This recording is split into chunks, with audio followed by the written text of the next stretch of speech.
سبيل الدموع سبيل مريح. اہل بیت وہ نہیں جو سید ہو کر پیدا ہوں، اہل بیت وہ ہیں جو نبی کے غلام ہوں. تو بلال سید بن گیا، ابو لہب پلید بن گیا، مسجد نبوی کا مؤذن بنا. ظہر کی نماز 12 ربیع الاول 7 جون 633 عیسوی 11 ہجری اللہ کے نبی دنیا سے رخصت ہو چکے ہیں، اور ظہر کی نماز کے لیے بلال چھت پہ چڑھے. جب کہا اشہد ان محمد تو روتے روتے روتے آواز بند ہو گئی اور اذان پوری نہ کر سکے اور دھڑے مار کے رونے لگے. سارے مدینے والے رونے لگے.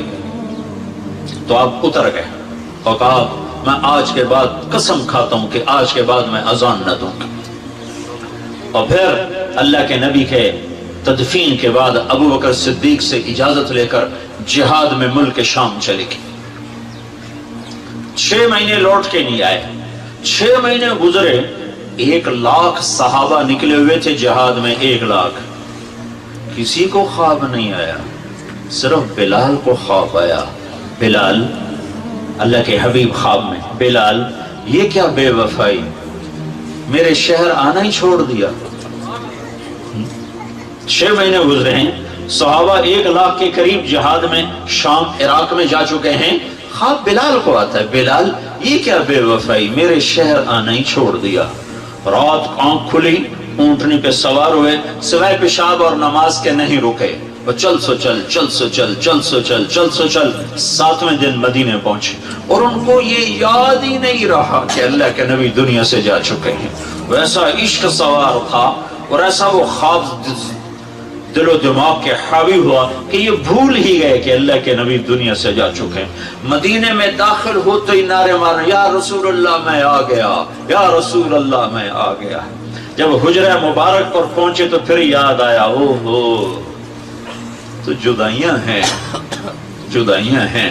پھر بے قرار ہو کر اندر حجرے میں آئے اور چیخنے گئے، یا رسول اللہ میں تو آ گیا، آپ کہاں ہیں، میں تو آ گیا، آپ کہاں ہیں. اور قبر پر گرے اور قبر سے چمٹ کر روتے روتے روتے روتے خشی کی کیفیت طاری ہو گئی. نماز کا وقت آ گیا، مسجد ساری بھر گئی. سب کی تمنا کہ آج بلال اذان دے، اور کسی کو ہمت نہیں ہو رہی بلال سے بات کر. تو صحابہ نے حسن حسین کو استعمال کیا، امامین ہمامین، نبی کی آنکھوں کی ٹھنڈک، جنت کے سردار حسن اور حسین، جنت کی عورتوں کی سردار فاطمہ.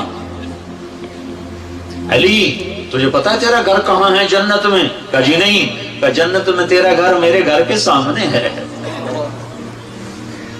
تو دونوں کو صحابہ نے کہا حضرت آج بلال سے کہو اذان دے، اور یہ کسی کے کہنے پر نہیں دیں گے. حسین 6 سال کے، حسن 7 سال کے، یہ دونوں معصوم بچے آئے اور حضرت بلال کے سامنے کھڑے ہو گئے. کہنے لگے چچا ایک درخواست کر. کہ میرے بچوں میری تو جان قربان ہے. کیا حکم ہے؟ درخواست نہ کو، حکم کو. کہ جیسے ہمارے نانا کے لیے اذان آج ہمارے لیے دے. تو بلال رضی اللہ عنہ پھوٹ پھوٹ کے رونے لگے.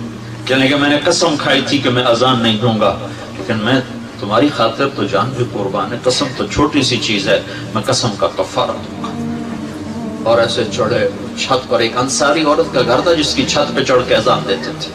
کانوں میں انگلیاں دے کے جو ہی کہا اللہ اکبر تو سارے مدینے میں کوہرام مچ گیا اور عورتیں ننگے سر ننگے پاؤں روتی ہوئی گھروں سے باہر نکلیں اور مسجد نبوی میں چیخ چنگھاڑا مچ گیا. یوں لگا جیسے دور نبوت لوٹ کے واپس آ گیا.